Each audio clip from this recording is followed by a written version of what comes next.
Ky emision mundësohet nga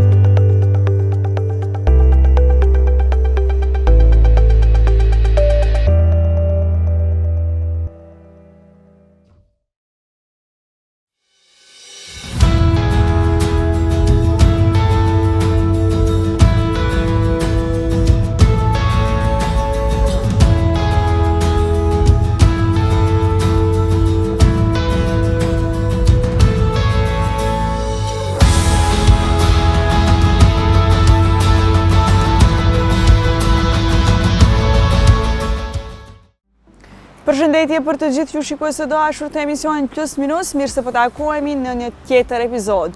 Jemi këtu në Valbona Resort and Spa, në Valbonën e mrekullueshme dhe do kemi një mysafir shumë të veçantë i cili do na tregoj shumë çka rreth aktiviteteve outdoor. Bashkë me ne këtu do të jetë edhe Ilir Zhegrova, të cilin do e presim vetëm pas pak. Qëndroni me ne.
E shikues të dashur, tashmë jemi bashkë këtu në ambientet e bukura të Valbona Resort and Spa, në Valbon, bashkë me Ilir Zhegrovën, i cili do na tregoj shumë çka rreth sporteve outdoor, rreth hikingut, rreth skiimit, rreth kërkim shpëtimit, që ka qenë pjesë e ekipës së kërkim shpëtimit, si të mbrohemi, si të kërkojmë ndihmë, si të ndihmojmë dikë.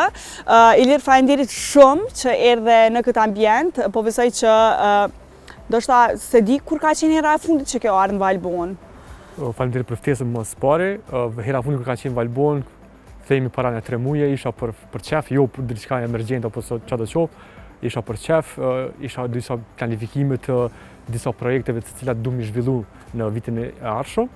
Janë projekte malore, të cilat janë sfiduese, po ashtu edhe është përkushtimi në qëndrueshmëri, sa është qëndrueshmëria e një personi që ka me bëni diçka aktivitet outdoor. Qyshtë edhe te, unë e mirëna edhe me sportet outdoor, jam vrapus malor, kom marrë pjesë në për distanca të ndryshme, në për ultramaratona. Maratona e fundit që ka qenë është në Mont Blanc, në pjesën e Chamonix, në Francë, është i lidh 3 shtete, fillon në Mont Blanc, Chamonix, vazhdon në Champex të Zvicrës, pastaj del në Courmayeur të Italisë, madje kthehesh prapë në finishin e ki në Mont Blanc. Është me një distancë 178 km, dykun 10.000 metra në gjitje, kur themi 10.000 metra në disnivel, që i bjen faza e parë prej Chamonix deri në Champex, kemi pas dykun afër 4.000 metra në gjitje, pastaj lëshohesh poshtë në Courmayeur, pastaj fillon prapë që ajo ngjitja e masivit të Mont Blancut, mbrapa atij, edhe vazhdon prapë në Chamonix. Krejt kjo... Sa kohë të merr?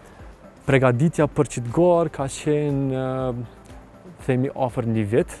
Shkaku se ti për mu kvalifiku një kësi lloj gare, dush me marrë në rocks, ose me marrë gur të caktume në për garat të tjera, si për shembull në garën Kroacisë, në garën e Dolomitës, në Lavaredo. Këtu gjanat i merr çdo pikë që dush mi mbledh për arsye mandej me apliku për me hi në lotari të garës e UTMB-s, Ultra Trail de Mont Blanc, që me mujtë më kvalifiku tutje. Sa ma shumë pikë që ke, gjasat e tua janë për më kvalifiku shumë atë mëdhaja.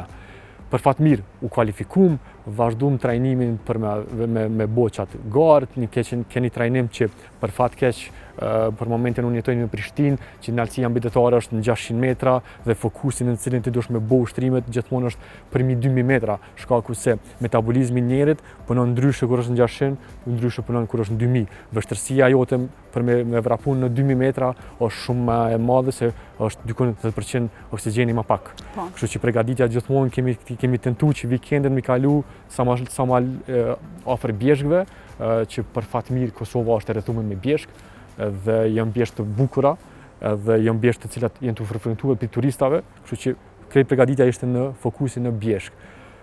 Garën e përfundova me 32 orë, overall ishte krejt, dykun brenda këtij 32 orë ishte 3 orë pushim, kur themi pushim është që ajo që kemi arritur me një checkpoint, me një stacion të cilin kemi mbush boksat e ujit me ujë, kemi hangër diçka shpejt, edhe që me vazhdu tutje, me arrit një kohë caktuar që me kryq ato. Shkaku se çdo garë në ultramaratonat e kanë një finish line ku dush me përfundu të paktën për një orë caktuar. UTMB-ja ka dikun 46 orë, që limiti për me përfundu një garë të tillë është 46 orë.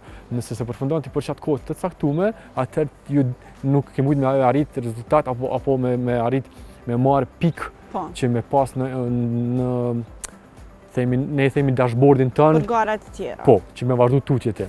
Kështu që këtë vit kam disa projekte të cilat kam u përgatit, kam me tentu përsëri me qenë pjesë e UTMB-s, shkaku se përdu me arrit një kohë dhe ma të mirë se që kam pas. A kam fillu përgatitjet? Kam fillu. Është përgatitje, kam ndryshu komplet përgatitjen prej vitit të herës të kaluara kur kam qenë pjesë e UTMB-s. Kam fillu me përdor një maskë, është maskë e cila është të redukton oksigjenin, që stimulimi jot ka me qenë, nëse del ti ngërmi me vrapu, ka me qenë ti si me vrapu në 3000 metra në alësi.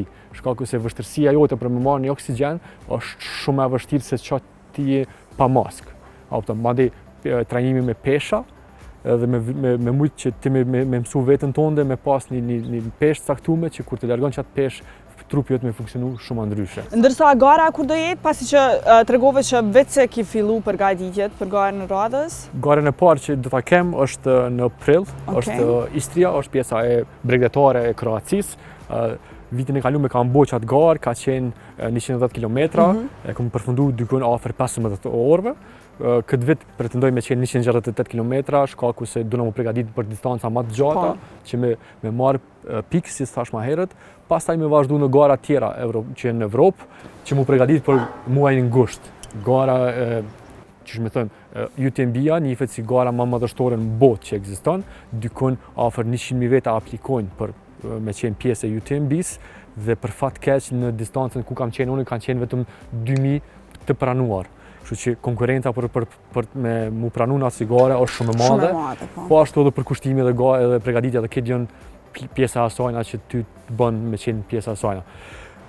Visar, më falë që për ndërprej, ndoshta ki nevoj pak me pi frute.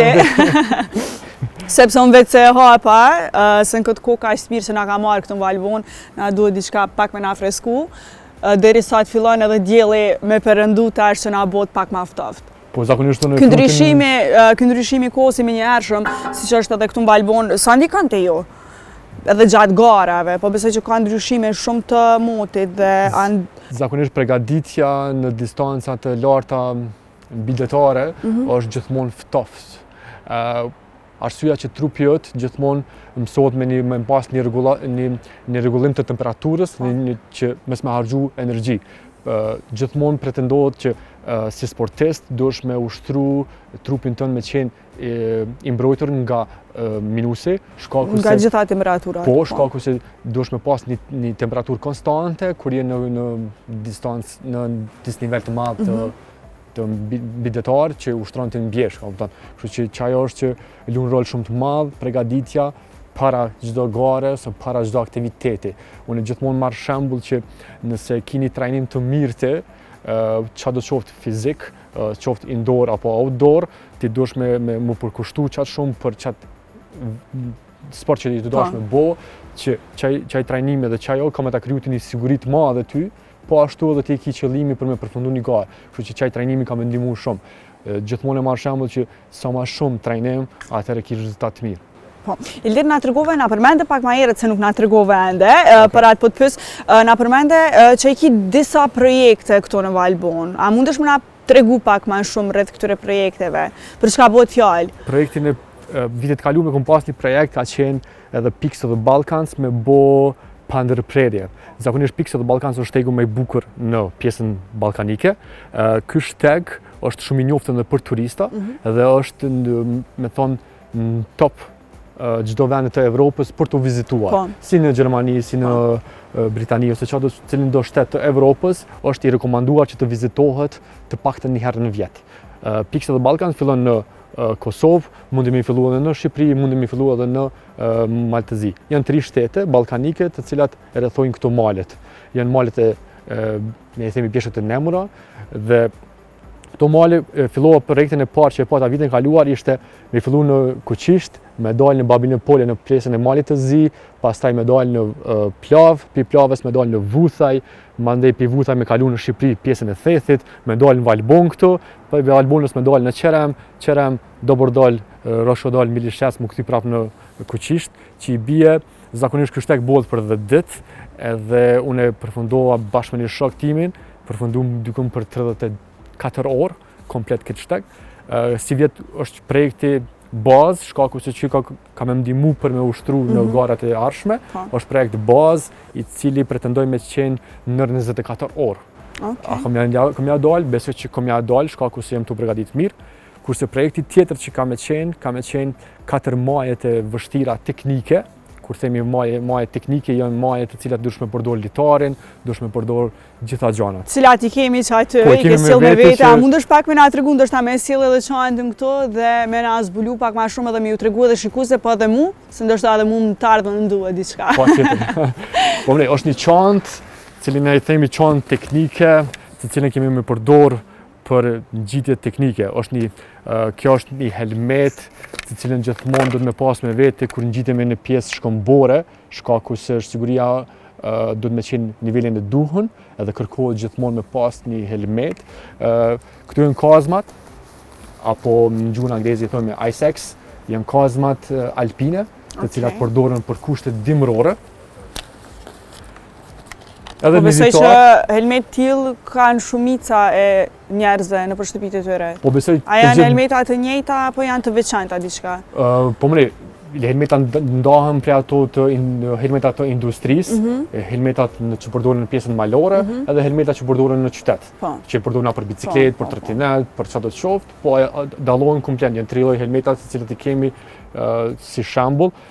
Gjithmonë besoj që çdo bjeshkatar apo adhurues i bjeshkës e ka një helmet në shtëpi, shkaku se çdo të qoftë kam i vyt për me bëni mal ose çdo të qoftë. Si thash këto janë kazmat alpine.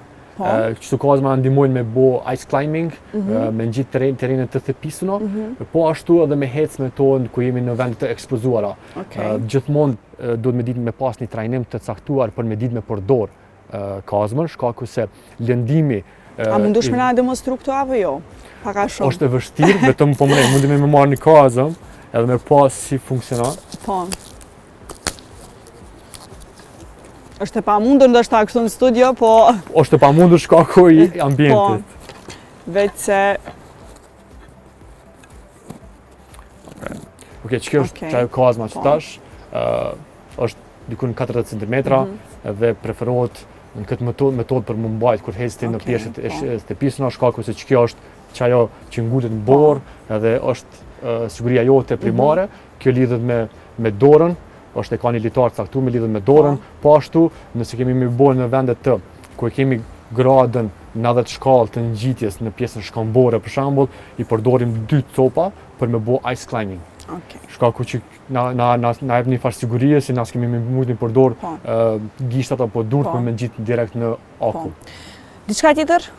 Që duhet patjetër ta kemi litarin. Po, është një litar i zakonisht që përdoret për siguri, ku je në vende të ekspozuara, ti si guide apo ti si bjeshkatare, se ti që don me dalë mal, dush gjithmonë unë preferoj me pas një litar, shkaku se çka do të qoftë ka me të novit. Edhe nëse ke qenë me një shok tondin edhe ai shoku jot është lënduar, ti ke me bëni mobilizim të tina me litar. Kështu që dush me pas gjithmonë një litar për siguri, dhe dush me ditë ç'është me përdor çat litar edhe kur me përdor. Pastaj në çantë vazhdojnë teshat, rezervë që kemi pas, ndihma e parë është më së nevojshme. Qyshtash kemi pas një qese të vogël me energji bars, të cilët kemi kanë me të vyt, që për fat mirë kena edhe po drav ka energji bars me ble. Kështu që çaj është krejt seti jo që kemi pas, është shalurja ose me thon harness, mandej pjesët karabinave, të cilët dy të vyjnë për një majë teknike. Për fat mirë në Valbon kena shumë majë teknike. Po gjithashtu edhe me që po i përmendim edhe Energy Bars, kemi disa produkte shumë të shishme nga Tuju, cilat kemi me pas edhe një dhuratë, cilën e lo për fund, kështu me ta dhuru edhe si falënderim që ishe pjesë e emisionit. Ta dhurojnë këtë që me pas. Kështu që vendosin qantë, kur dalë me hecë. Edhe duhet. Falënderim. Shikues dashur, dua t'ju tregoj diçka. AFK, pra Agjencioni për Financim në Kosovë, deri në 6 muaj mundson që ta shtyeni këstin e kredis për bizneset dhe për agrokredit. E ne po ndohemi për bllokun e parë të marketingut, përqendroni me ne sepse do rikthehemi vetëm pas pak.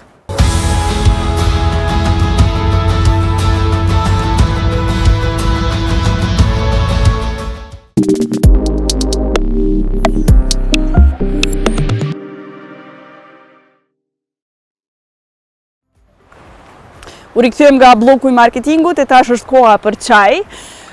Çaj nga Podravka, që na mundson tash se veç ka fillu me u fresku pak. Po më ne çajin për Podravka unë përdori gjithmonë me veten në mal, shkaku se kemi një bos të vogël të plinit, që në rast se diçka kemi më ul me përgatit një çaj, kështu që çaji Podravka për ne është çaj i mirë. Shoqëron edhe ty gjithmonë, edhe në këto ambiente kaq të bukura, të boft mirë.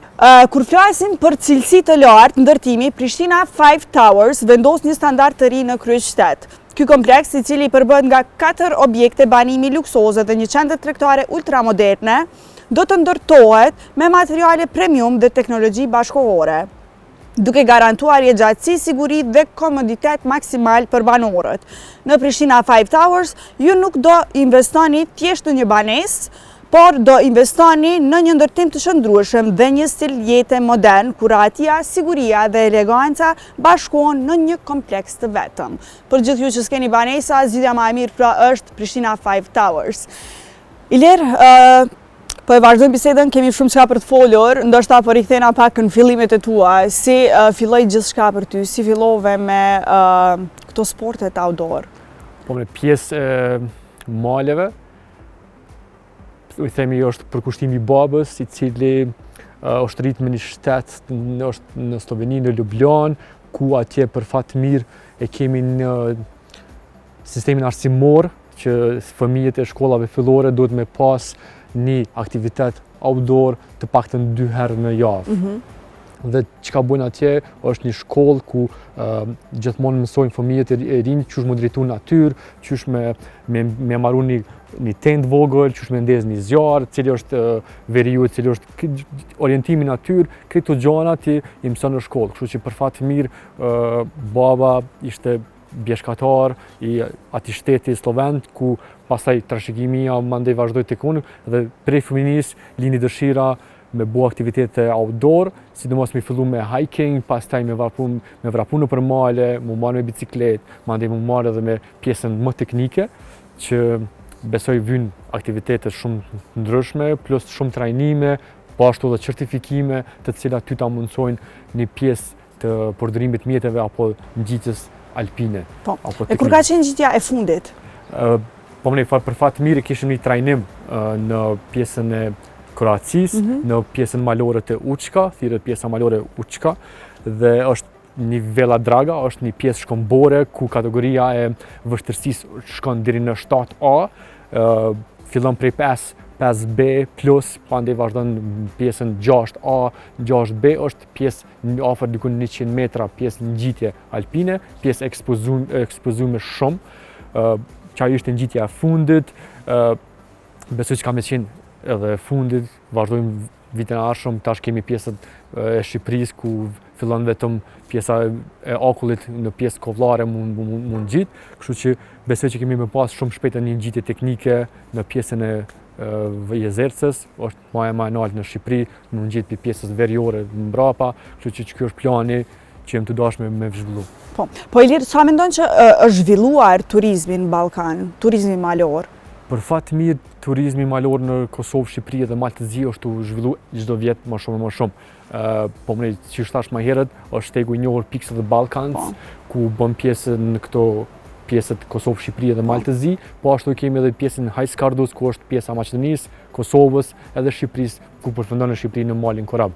Jemi këtu dy vena të skajshme të Kosovës, ku është u zhvillu turizmi shumë mirë, a kemi me pas kapacitet më të madh për me prit musafir më shumë, besoj që çdo vjet jemi të rrit çat kapacitet. Për fat mirë Valbona ka fillu me pa hotele luksoze, me bo një qendër të Shamonis të vogël në pjesën Ballkanit, ku Valbona nifës si fani më frekuentuar këtë pjesë, kështu që zhvillimi i turizmit është u bë çdo herë më shumë e më shumë. Po ashtu përriten edhe aksidente në natyrë, ku turistë huaj vinë pa guida, vinë të papregaditur, synojnë pika të maje të rëndësishme ose të rrezikshme me pa pajisje. Do fokusohemi edhe të kjo pjesë pak më vonë, po si përgatitet trupi dhe mendja për distanca ekstreme dhe terene të rrezikshme? Kur kom fillu mu marrë me trail running, me vrapim malor, kom fillu për bëj një 10 km dhe të shoh çush po reagon trupi. Pastaj ajo dëshira ku me çutri trupin tënd me një nivel të caktuar dhe me thonë, po shkoj deri këtu, të shko çka ka në çit nivel. Edhe ti vazhdon deri këtu e bën 10 km, pastaj vazhdon me 20 km, vazhdon deri sa të kalon ajo në ultramaratona që distanca ultramaratona para ime ka qenë 120 km, ku pregaditja fizike gjithmonë thëmë që deri në kilometrin 70-80 ty të vyn me qenë fizikisht i pregaditur. Po mbas kilometrit 70 edhe 80 gjithmonë thëmë që dush me pas një pregaditje psiqike. Se çajo që shtyn ty përpara me vazhdu tutje, me përfundu qatë garë, ty gjithmonë është çajo mendja psiqike që ka me të shty. A ke me pas kriza psiqike gjatë rrugës janë të shumta. Ka njerëz të cilët kam taku gjatë këtyne garave, të cilët kanë ndajt me një vend, kanë thonë, hejo në pepres taksin. A ishte me një vend të malor, i pa mundën me pas ato mjetës, se që do të qofta, e kjo njëm të prit taksin. Shkaku se është qajo trupi që shkon në qatë nivelin ku fillon me pa halucinacione, të cilat ti jenë të pa vërteta për mendjen tonë. Po, sa është e rrezikshme lëvizja në terrene alpine dhe çu e menaxhon sigurinë? Rrezikshmëria është shumë e lartë, sidomos në pjesët e thepisuna të Kosovës, Shqipërisë dhe Malit të Zipet seki prap.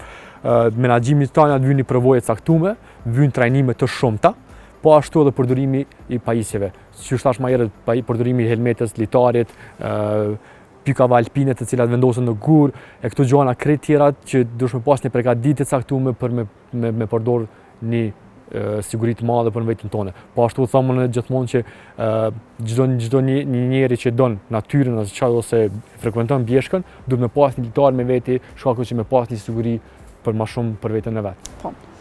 Le të flasim pak edhe për një pjesë tjetër të ndën. E dim që je goxha e mirë me ushqimin. A më na tregon pak këtë pjesë? Po me. Edhe din me u përkujdes fort mirë për ekipën tënde, që ekipë rreth. Po me.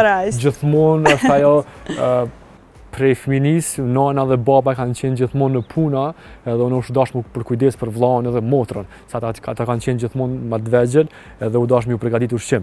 Po ashtu, po më është një farë lloj dashurie për ushqimin, që me bëj diçka të bukur edhe diçka të shijshme. Kështu që gjithmonë kur shkojna në përgara këtu, shkojna me shoqëri, edhe thonë, pe marrim Ilirin me vete, shkaku se ai është kuzhinier shumë i mirë. Na ringati. Po na ringati krejt. Kështu që çfarë ndodh gjithë.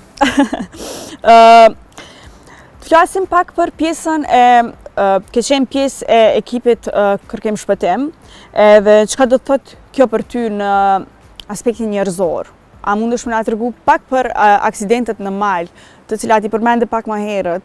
Po më për fat mirë kam qenë pjesë e skuadrës së Kërkim Shpëtimit malor të Kosovës, kam qenë për afër 5 vite, pastaj vendosa mu largu. Çka do të thotë me qenë pjesë e atij shërbimi apo ti dalësh ndihmë dikujt është diçka shumë e madhe për ty edhe për ata njerëz të cilët i kemi dalë ndihmë, shkaku se tash më herët po ndodhin shumë aksidente në natyrë dhe kur je ti një person i aftë apo i certifikuar për me bëni pjesë në një send të caktuar për me dalë ndihmë dikujt, është diçka që unë them nuk kisha mujt me përshkruar me një fjalë apo me një diçka që është është vlera shumë e madhe e jetës time që ku mujt me arrit me ndihmu dikujna, apo me shpëtu dikon, apo çado të qoftë me zbrit një të lënduar, apo të vdekur, apo çado të qoftë me zbrit deri në një vend të sigurt. Që thashë më herët kemi pas shumë aksidente në pjesën e Shqipërisë, Kosovës. Për fat keq kisha përmend një aksident ku ka ndodhur është mbrapa teje, është maja e thatë, nifet si maja teknike dhe është themi pjesa më e vështirë në pjesën e Valbonës. Para 2 vite ka ndodhur një aksident me fatalitet, kanë qenë disa të afërt të shok ton, të cilët kanë marrë pjesë në këtë ngjitje dhe ka ana mbrapa është ngjitja bëhet këtë pjesën këtu, hyj shohim këtë pjesën këtu, madje vazhdon maje, pastaj zbritja bëhet në anën e mbrapa. Duke zbrit ka ndodhur një aksident ku një djalë prej grupit ato ka rrshit, edhe për fat keq ka pas me fatalitet ajo rrshitje. Na është thirrë ndihmë prej anës tonë dhe kemi arrit me një kohë të limituar shumë shpejt, sa më shpejt më me arrit, shkaku se i kemi ditë që 3 persona të tjerë janë të ngujuar me një vend të caktuar, ku kanë qenë ata të ekspozuar dhe të rrezikuar edhe për jetën e tyre. Kemi arrit në Valbon, kemi mbledh stafin, kemi mbledh pajisjet, kemi marrë të gjitha komandat dhe kemi vazhduar në lart për me bëu evakuimin e këtyre të mbijetuarve apo të cilët kanë qenë të ngujuar në atë pjesë. Po cili është misioni më i rënd për ju emocionalisht? Misioni më emocionalisht që kisha përmendur është në fshatin Çaj, në pjesën e Korabit, në pjesën e Shqipërisë, ku para 2 vite ka ndodhur një aksident, 2 të rinj gjerman kanë tentuar me ngjit në majën e Korabit, është maja më e lartë në Shqipëri, kanë tentuar me ngjit me ski touring, me hec me skia, me vazhduar në pjesën e lartë dhe gjatë ngjitjes në fshatin Çaj ka ndodhur një ortek. Kanë iniciuar një ortek gjatë ngjitjes, kanë nxonë orteku dhe kanë vazhduar deri në një vend të caktuar kanë ra. Në atë moment vajza në të cilën kanë nxonë orteku ka telefonu nanën e vet në Gjermani dhe ka thonë nanë jemi këtë pjesë, na ka nxonë orteku dhe gjasat për shpëtim janë shumë të vogla. Edhe ka thonë që në telefon nuk ka bateri dhe po pres, shpresoj që ka marrë me na shpëtu dikush. Në atë moment ka ra telefoni dhe nana vet është marrë me organizimin dhe ndihmën, ka kërkuar në Google kush është Mountain Rescue në këtë pjesë dhe na ka telefonu direkt. Jemi mbledh për fat mirë shumë shpejt edhe kemi arrit në fshatin Çaj, ku kemi arrit deri te lënduarit që kanë nxonë orteku dhe vajza pasi që e kemi larguar nga bora, kemi strehuar në një vend ku është i sigurt, e kemi strehu dhe ka thonë që të lutem a ka mundësi me pas një telefon që me kontaktu nanën time që mi tregu që jam gjallë. Dhe kemi dhënë telefonin dhe ka thirrë nanën e vet, edhe ka treguar nanës vet që hey nan, falë kërkim shpëtimin malor të Kosovës, unë jam gjallë dhe jemi mirë të dytë. Dhe çajo ndjenja që i tregoi nanës vet që është gjallë edhe filluan me çaj të dyjat, ishte një ndjenjë që për një me emocionalisht prekësh tepër që të thu, hey, arrite me bëni diçka në të cilën një ndihmë e vogël ndoshta për ty, po për dikën shumë e madhe, që arrite me shpëtu një jetë që ajo sot është falendrues ndaj te apo ndaj një grupi. Dhe gëzon jetën faljosh. Po besoj.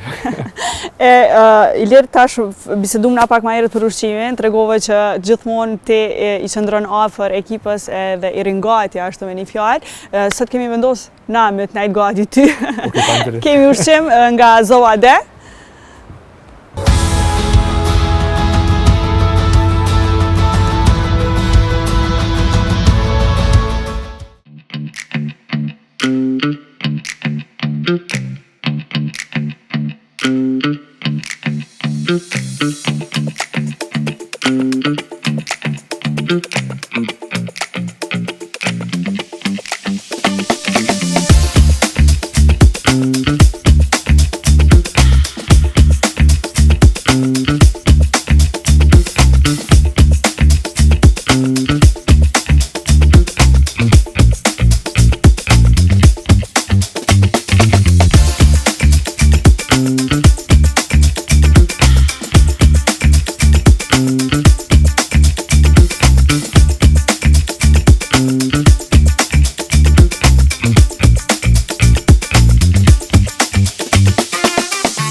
janë produkte nga Zoadet, të cilat janë nga Katari, janë produkte të shpejta, të shishme, edhe të cilat shumë.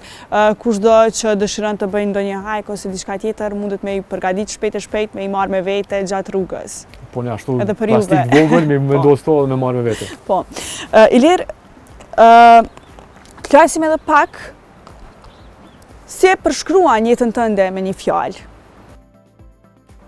Shumë aktiv dhe gjithmonë të mos pas kohë me ndajt apo me themi që gjithmonë dish me qenë aktiv sepse unë si lirë nuk është shumë problematike nëse rrim në një vend.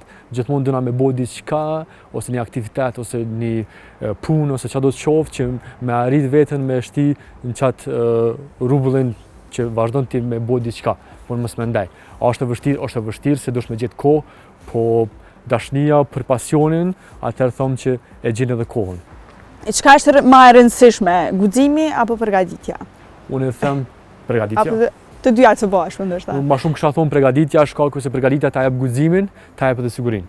Kështu që përgatitja e mirë për kushtimin ndaj disciplina, të gjitha gjanat kur bëhen bashkë në këtë segment, ta japin edhe sigurinë, ta japin edhe çato që ti ke me pas një sukses të caktuar. Po çfarë këshilla i kishe jep dikujt, ndoshta të rinjve që edhe dëshirojnë që të bëjnë aktivitete outdoor? Nuk është vonë kur me fillu diçka që ndoshta është e pazbulume për ty, kështu që vazhdo, dil në vrapon në natyrë, apo dil në gjithu, apo edhe bo hecje. Provoje, unë besoj që se cilit person kam i pëlqy që ajo, edhe kam e gjetë diçka që kam e lidh me natyrën.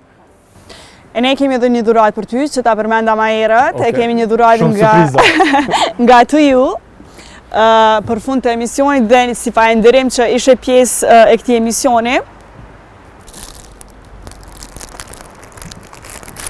Kjo është një dhuratë nga To You, e cila ka produkte të shumta dhe të shëndetshme, të cilat mund të çdo njeri t'i përdor për gjithashtu edhe ju si sportist. Gjitha ushqim shumë i mirë edhe shumë healthy që kom i marrë me vete në natyrë. Që falënderit për ju. E mu më duhet një, sepse ne së bashku kemi vendosur me ju sjell diçka shikuese, apo jo? Po, patjetër. A mi tregon ti çka? Kemi me tentuar me bëni zbritje, edhe besoj që kam e konë shumë i mirë. Okej, edhe unë më duhet me undru, me u përgatit për atë zbritje, gjithashtu edhe një peanut bar nga To You me ndihmu. Me ngrit pak sheqerin, shkarku që të vynë me pasë me gjithë. Po, Ler, faleminderit shumë, ishte shumë kënaqësi e madhe me të pas këtu, edhe gjithashtu edhe me mësu shumë gjëra, cilat po besoj që çdo njeriu fillestar i duhen, nëse dëshiron të bëj aktivitete të tilla outdoor. Patjetër. Unë them gjithmonë të mirë se ardhëm për me bë aktivitete bashkë. Faleminderit shumë, ndërsa ju shikues dashur, qëndroni me ne sepse pas bllokut të marketingut do e shihni një zbritje bashkë me Ilirin nga unë dhe Iliri, por gjithashtu do e keni edhe materialin nga Snownieri, nga Beni, i cili do e shohim se çfarë ka përgatitur për ne sot.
Përshëndetje dashamirë të bjeshve të Kosovës.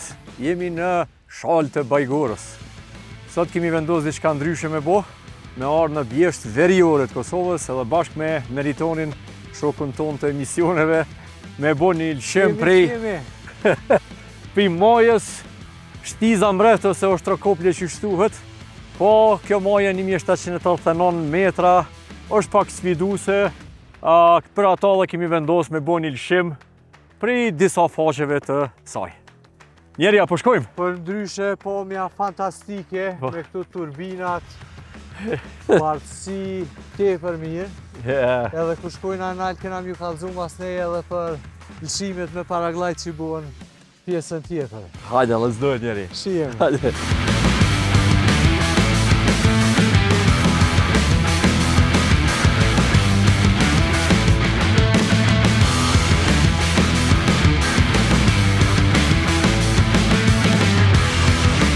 Mani, s'ma ka marrë menja që ka që borë në qëtë në alësim bidetare. Po, adin dihet kjo bjeshka e Shalës Bajgorës, që është ma eftoft se mesatarja e Kosovës, e manë borën shumë, e pa dhe vetë të ardhë këtë. Po. Kur s'kisha mujt me menu që ka që borë, deri son Brezovic, ishtë sa gjysa e kësaj sasije në 2300 metra. Mu ka befasu pak gjendja në Brezovic, qyth me 4 tetor, Po, që ku shumë herët ka pas asi borë shumë atë madhë se... se qëtash. Sot që ka. Ama shala, këtu s'jesht mundë dikush me e instalu një teleferik edhe me bo një ski qener. Borën e kitë garantume. është interesant. Edhe borën edhe terenin, Po, është fantastik. plus, qysh po thot edhe genci, rryma është fri, gjithë këto fuzat rreth neve, kena rrymë me bollëk.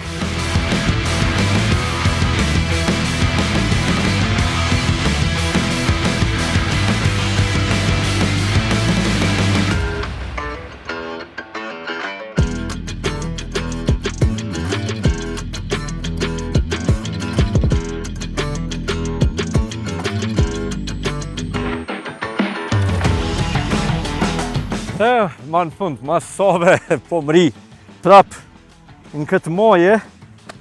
Kjo ka qenë një ndër mojet e popularizume për hiking në kalumen. Po prej se është instalu rruga edhe janë qitë këto fuza që i thojmë ne për prodhimin e energjisë elektrike.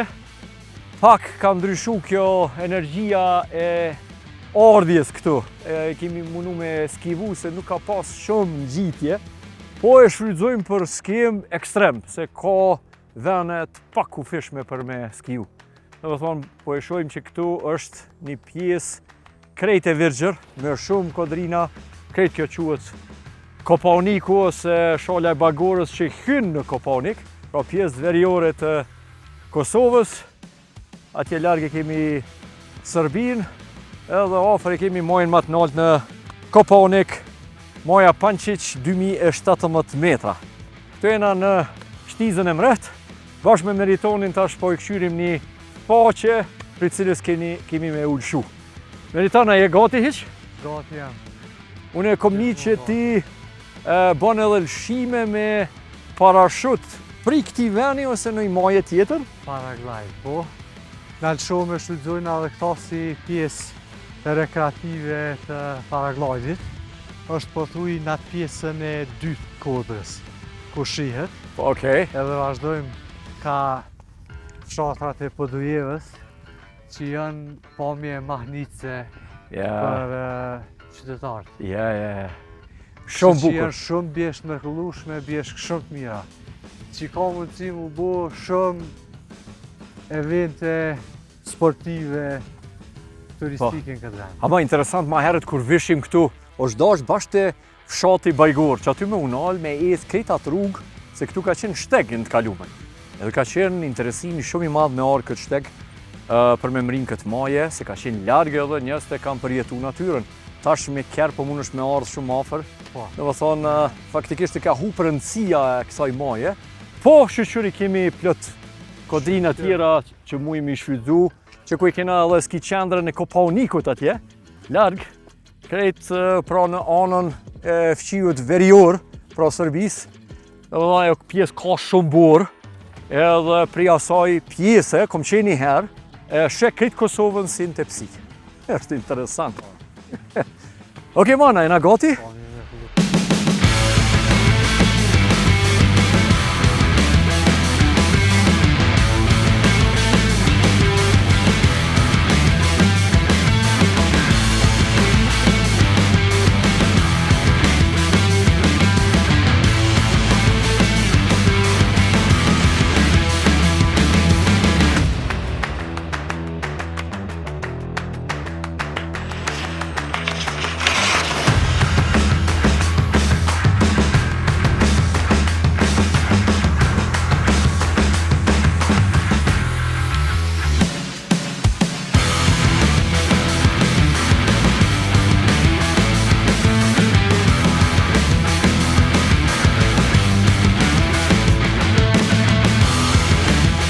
Okej, tash pas snonjerit, mas një skijimi që e bonëm të moja mret në mojën e shalës Bajgorës, vendosëm me ardhë si hiking njëri, pra me hecë me një moje tjetër të vogël, veç me pa pamjen e kësaj bjeshkit madhështore të gjanë në veri të Kosovës. Pra, veç do është edhe me e spjegu se shala Bajgorës është një zonë midis Mitrovicës, Podojevës, Zveçanit, Leposavicit, Obiliqit edhe Vushtrisë, që është një pjesë e kufizume që hyn në kuadër të Kopaunikut, ose bjeshte mloja të argjenta, që ofrojnë mundësi për gjithçka. Deri tash pam shumë flutra që prodhojnë energji elektrike, mirë po ky vend përveç tjerash ofron edhe mundësi për turizëm, pra për skem, off-piste, për hiking.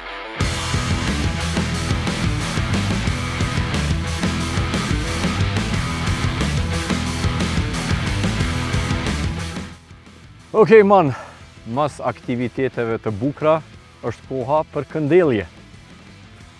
Faleminderit. Unë për marrë pjeshkën. Gëzuar njeri.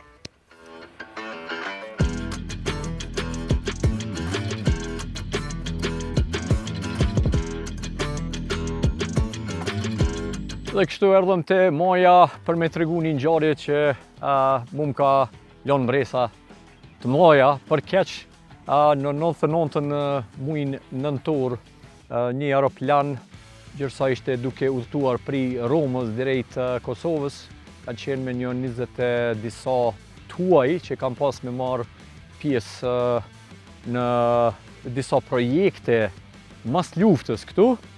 Bashkë me aeroplanin e kanë humbi jetën në atë pjesë mrapa. Kom qenë disa herë dhe kom pa disa pllaka përkujtimore, pjesë të aeroplanave, aeroplanit vërtet, me për shembull rrotën e aeroplanit, krahun e aeroplanit, edhe disa pjesë që disim kthenin tu se unë kom qenë në atë moment edhe jom të meru.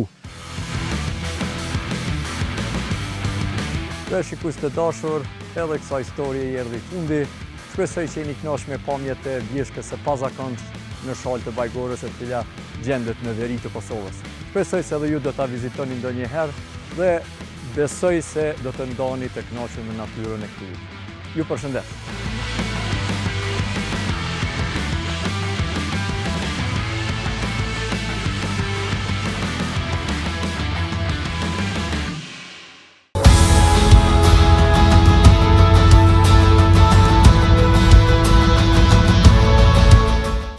Shikues të dashur, kjo ishte e tëra për këtë epizod të emisionit Plus Minus. Shpresoj që jeni ndarë të kënaqur dhe unë dua të falenderoj shumë të gjithë mbështetësit e emisionit, për gjithashtu edhe Stilium për veshjen time.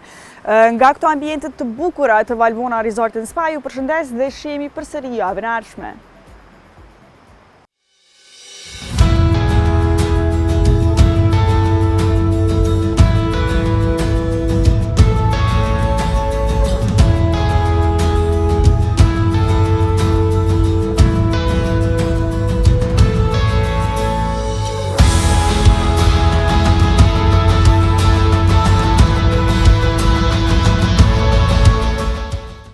Ky emision mundësohet nga